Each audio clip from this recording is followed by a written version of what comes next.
Hi, it's Claire and welcome to Needle Say More. Today I'm going to show you how to do a perfect rolled hem in minutes.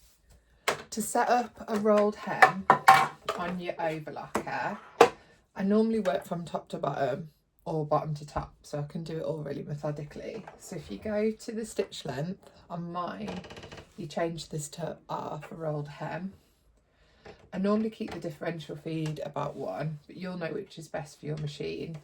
Here, the standard and there's rolled hem, RH. So I put that over to rolled hem.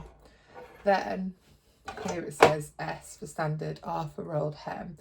And there's a little red button to move across. But to do this, you need to disengage the blade, which is here. So to disengage my blade, I push it in and put it down. And then it will just let me push it across, so it won't let me do anything. It won't let me do it back. Oh, there we go. So if I don't push this in, it won't let me move it at all. So that was to disengage the blade, and this is to move this forward and back. So that is here, here, here, the blade down and there. And then the last bit I need to do, lift the flywheel up, I need to take out the left needle to give me a really neat narrow rolled hem. So there's a little screw just at the top of the needle here. You need to use a really fine screwdriver like this, and then you're just going to unscrew at the top of the needle, and they are labelled L and R, so you know which is left and right. And then this screw I would not take out, I'd just tighten it back up again, because if you lose that screw, it's very, very tiny and your overlocker won't work without it. So it's really important that you keep hold of bits like that.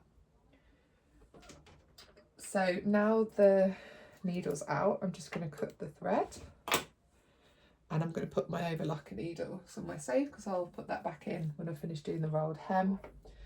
And then I normally just leave the cone on there, but then as you start sewing, the bit that was in the needle will just come out on the chain. So let's give it a go and see how it is looking. Always do this on a scrap. I almost went to do it for real on my fabric then. Always do it on a scrap to test.